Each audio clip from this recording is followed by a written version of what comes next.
2장 1절에서 3절까지입니다.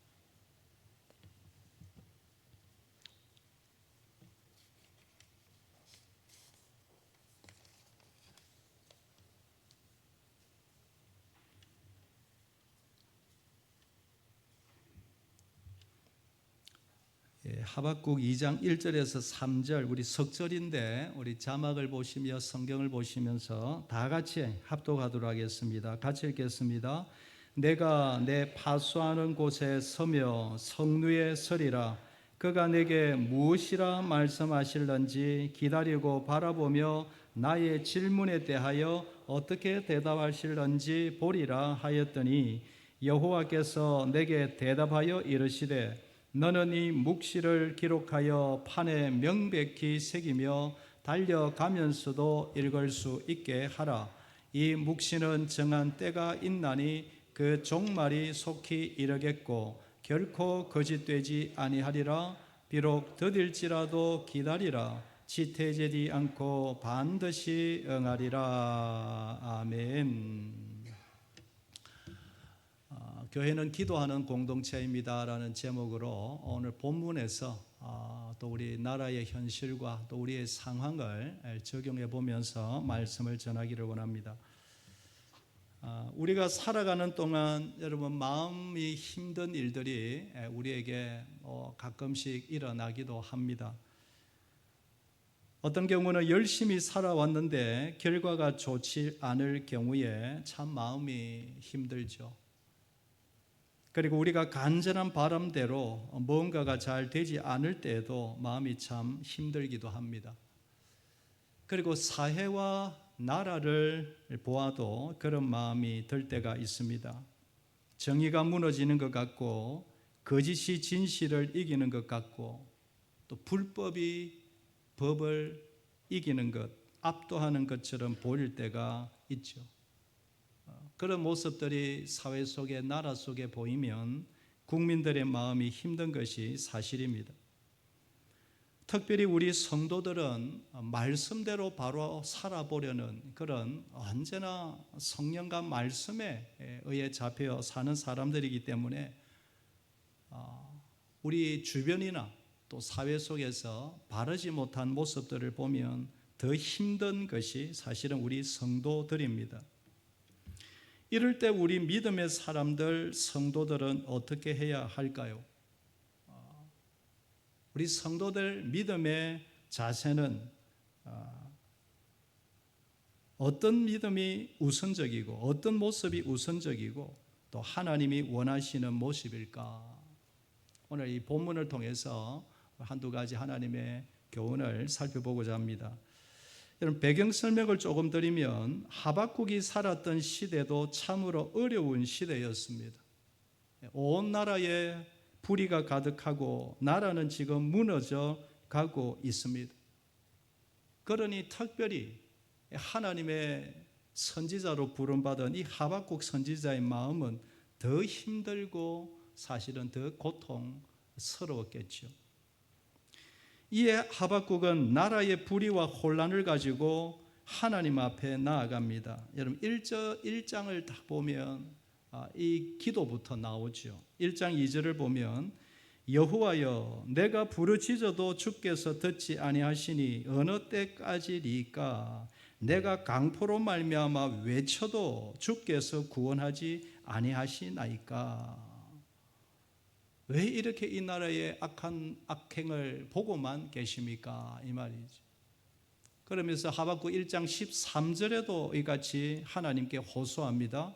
주께서는 눈이 정결하심으로 악을 참아 보지 못하시며 패역을 참아 보지 못하시거늘 어찌하여 거짓된 자들을 방관하시며 악인이 자기보다 의로운 사람을 삼키는데도 잠잠하시나이까.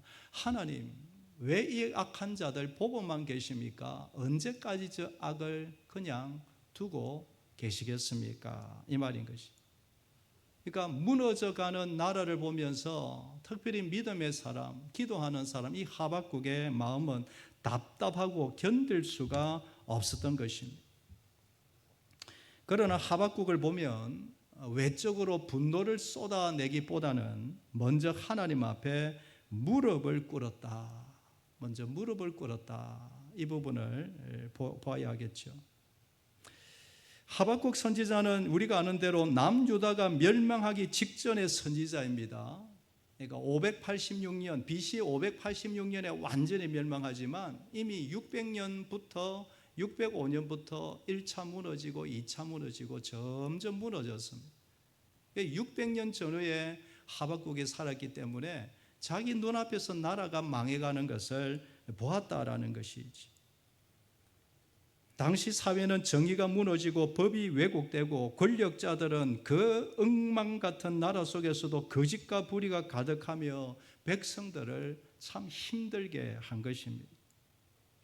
그래서 하나님께 이 하박국이 호소하고 질문하는 겁니다. 하나님, 왜 가만히 계십니까? 그런데 하나님이 뭐라고 대답하시느냐? 내가 바벨론을 들어서 유다를 심판할 것이다.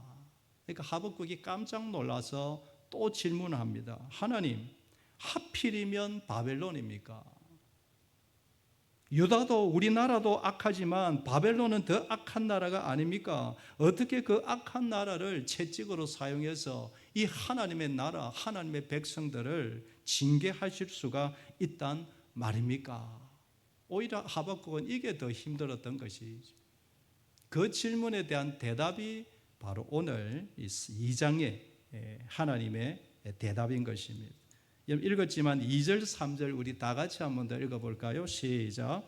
여호와께서 내게 대답하여 이르시되 너는 이 묵시를 기록하여 판에 명백히 새기되 달려가면서도 읽을 수 있게 하라. 이 묵시는 정한 때가 있나니 그 종말이 속히 이르겠고 결코 거짓되지 아니하리라. 비록 더딜지라도 기다리라. 지체되지 않고 반드시 응하리라. 이게 하나님의 대답입니다. 언제 심판하시겠습니까? 하필이면 바벨론을 사용하십니까? 이 질문에 대한 하나님의 대답이 때가 있다. 비록 더딜지라도 기다리라. 지체되지 않고 반드시 응하리라 말씀하시는 것이죠. 오늘 우리가 생각해 보고자 하는 말씀은 이 말씀입니다. 여러분, 하나님은 우리 생각처럼 세상의 악을 그냥 방치하는 분이 아니심을 여러분 먼저 기억할 수 있기를 바랍니다. 세상의 악을 그냥 방치하고 보고만 있는 분이 아니라는 것을 기억해야 합니다. 하나님의 심판은 우리가 보기에 늦게 보일지라도 결코 지체되지 아니하고 반드시 심판하신다. 이게 기본적으로 아멘이 되어야 됩니다. 하나님이 그냥 보고만 계시는 게 아니고 때를 기다리고 반드시 악은 내가 심판하겠다라는 것입니다.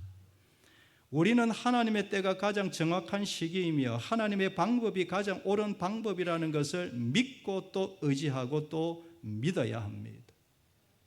그러므로 우리 교회는 시대를 바라보며 하나님의 때를 기다리며 기도하는 공동체임을 늘 잊지 말아야 할 줄 믿습니다. 이게 기본 원칙입니다. 마음이 답답하면 답답할수록 우리는 더 기도의 자리를 찾고 답답하면 답답할수록 더 하나님을 찾아야 하는 것입니다. 1절에 보면 내가 내 파수하는 곳에 서며 성류에 서리라.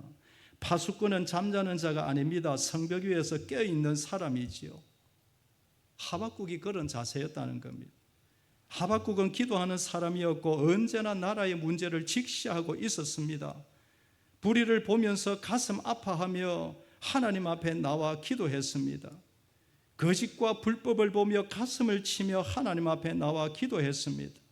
억울한 백성들의 고통을 보며 탄식하며 하나님 앞에 나와 기도했습니다.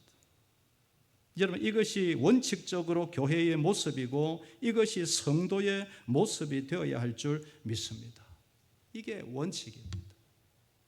그런데 오해하지 말 것은 기도하라고 해서 교회가 기도만 하고 세상 문제에 무관심해도 된다, 이 말은 결코 아닙니다.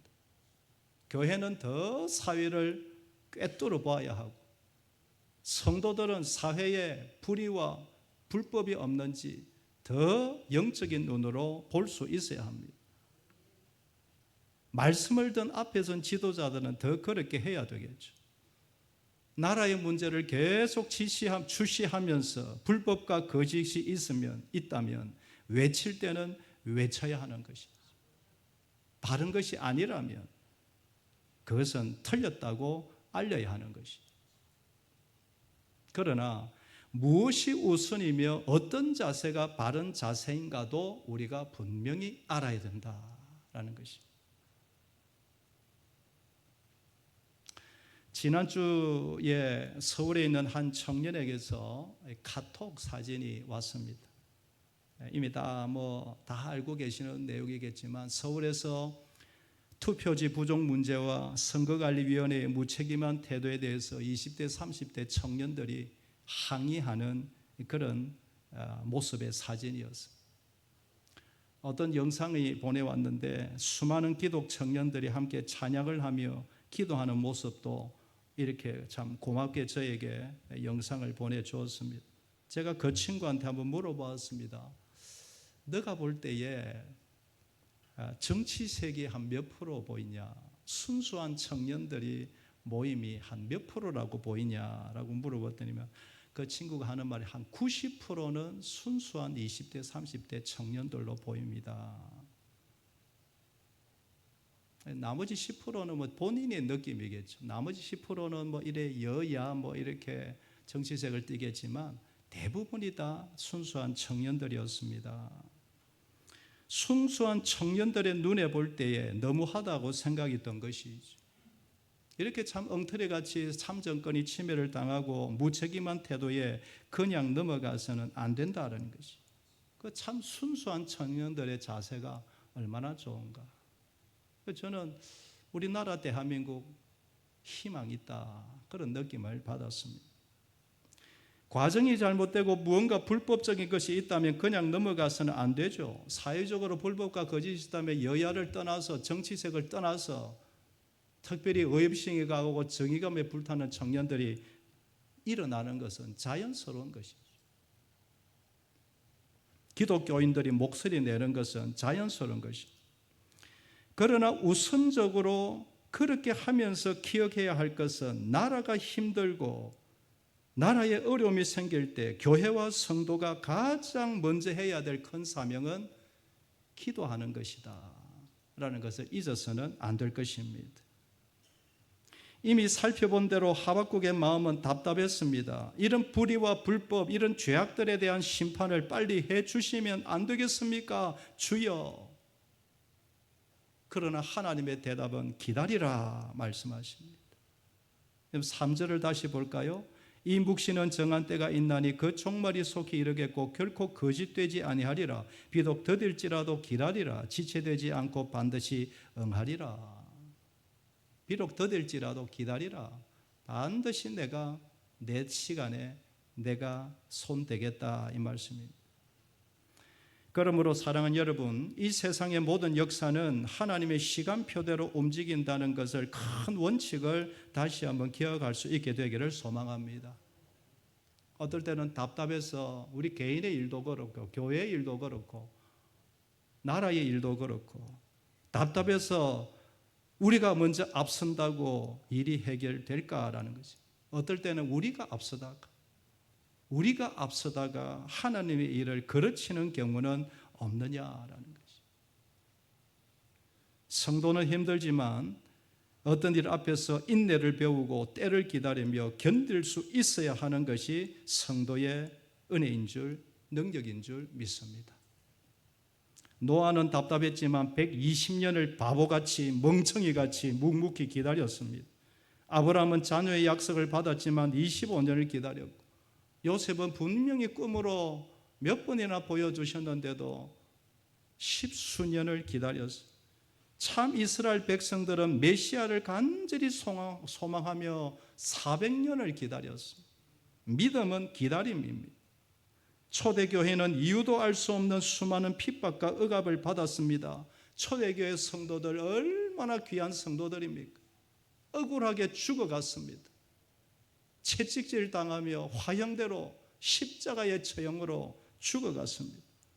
그러나 끝까지 인내하며 하나님의 때를, 은혜의 때를 기다렸습니다.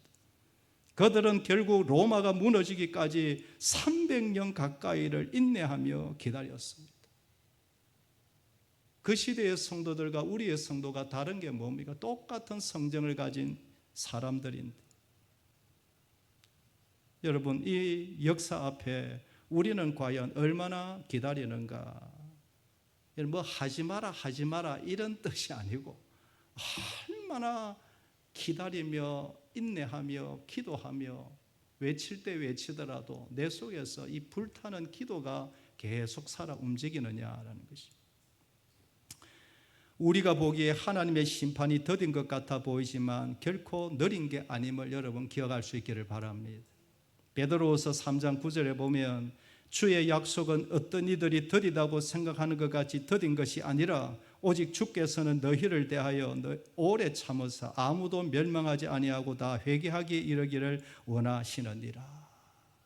오래 참으시는 하나님의 은혜 때문에 우리가 살았고, 그것을 안다면 우리도 주님의 마음을 이해해야 할 줄 믿습니다. 그러므로 교회는 불의 앞에 그냥 방관하는 그런 공동체가 아니라 불의를 언제나 직시하고 살펴보고 주시하면서 교회는 기도하며 인내하는 공동체임을 잊지 말아야 합니다. 교회는 기다림의 공동체입니다. 이 말씀을 받은 저와 우리는 어떻게 살아야 합니까? 첫째로 계속해서 나라와 민족을 위하여 또 내 앞에 당면한 어려운 일들을 위하여 계속 기도하며 하나님을 찾는 저와 여러분 되기를 소망합니다. 내 앞에 불법과 거짓이 보이면 보일수록 더 기도하는 주의 백성들 되기를 소망합니다. 답답하면 답답할수록 하나님 앞에 더 하소연하고 울부짖는 우리 모두가 되기를 소망합니다. 디모데전서 2장 1절 2절 그러므로 내가 첫째로 권하노니 모든 사람을 위하여 간구와 기도와 도구와 감사를 하되 임금들과 높은 지에 있는 모든 사람을 위하여 하라. 이는 우리가 모든 경건과 단정함으로 고요하고 평안한 생활을 하려 함이라. 이 말씀이 나온 배경이 그 악한 네로 황제 시절에 나왔다는 것. 사도 바울이 그 악한 네로 황제가 그 좋은 성도들 죽이고 그렇게 교회를 핍박하는데도 네로를 저주하거나 폭력으로 나서라고 말하는 군대 성경이 한 군데도 없어요. 그 악한 네로의 정권이라도 위해서 기도하라, 눈물로 하나님을 찾으라고 사도 바울과 베드로는 그렇게 호소하고 권면하고 있습니다. 사랑하는 여러분, 기도하시되 나라의 불법을 보면 보일수록 더 뜨겁게 간절하게 나라를 위하여 기도하는 우리 모두가 되기를 소망합니다. 매일 한 시간도 나라를 위하여 기도하지 않으면서 어떻게 나라가 이렇고 저렇고 그렇게 함부로 평가할 수 있겠는가? 우리 자신을 돌아보자라는 것이. 두 번째로는 끝까지 믿음 지키는 우리 모두 되기를 소망합니다. 우리 개인의 일이건 나라의 일이건 기다림에 있어서 가장 신경 써야 할 것은 우리의 믿음입니다. 기다리다 보면 지칠 때가 있고 지치다 보면 나도 모르게 믿음이 약해지기도 합니다. 사랑하는 여러분, 우리는 그날을 바라보는 사람으로서 기다리면서 지치는 사람 없기를 소망합니다. 신랑을 기다리면 더 소망이 있어야 하고 기다릴수록 우리의 믿음이 더욱더 견고해져야 할 것입니다. 기다리는 동안 나도 모르게 약해지기 쉽기 때문에 기다리는 동안 더 말씀을 보며 성도가 성도를 위하여 서로 위로하고 권면하고 우리 함께 이겨나가자고, 이렇게 할 때에 믿음이 견고할 줄 믿습니다. 말씀을 정리해 봅니다. 마음이 답답한 마음이 들 때마다 개인적으로나 가정적으로나 사업의 일이나 직장 일이나 마음이 답답할 때마다 기도하고 더 기도하는 저와 여러분 되기를 소망합니다. 모든 불법과 거짓과 부정직과 악행들 하나님이 다 보고 계십니다. 때가 되면 하나님이 손을 대십니다. 저는 이 말씀을 준비하면서 드는 생각은 자업자득 자성자박이라는 말이 떠올랐습니다. 하나님 앞에서 악한 자들은 자기 스스로 준비한 자기 동아줄에 자기가 자기를 묶는다. 자작지혈이라는, 사회 사종하지는 않던데 자작지혈이라는 말도 있습니다. 자기가 파놓은 재앙에 자기가 무너진다, 이 말이에요. 여러분, 하만이 그 믿음의 사람, 그 믿음 좋은 모르드게를 죽이려고 장대를 세웠다가 누가 죽습니까? 자기가 만든 장대에 매달려 죽습니다. 자작지혈이지. 하나님 앞에서 자꾸 악한 일을 벌이면 자작지혈이 일어납니다. 교회를 탄압하려고 나쁜 법을 만들고 괴계를 꾸민다면 그래 하도록 내버려둬 보십시오. 자작지혈의 역사가 일어납니다. 그러니 너무 염려하지 말고 두려워하지 말고 나라의 불법을 볼 때마다 기도하고 눈물로 하나님을 찾는 저와 여러분 되기를 소망합니다. 나라가 힘들면 힘들수록 기도합시다. 청년들 말씀드렸지만 여야 정치색을 떠나서 아직도 이 땅에 순수하게 불법을 직시하고 틀린 것은 틀리다고 말할 수 있는 그런 성도들이 많고 그런 청년들이 많음에 이 땅에는 소망이 있는 나라인 줄 믿습니다. 오늘 이 밤에 나라와 가정, 자녀들을 위해 하나님께 다 맡기고 믿음으로 기도하는 아름다운 밤, 은혜의 밤이 되기를 주의 이름으로 축복합니다. 우리 찬양을 우리 주 선한 능력으로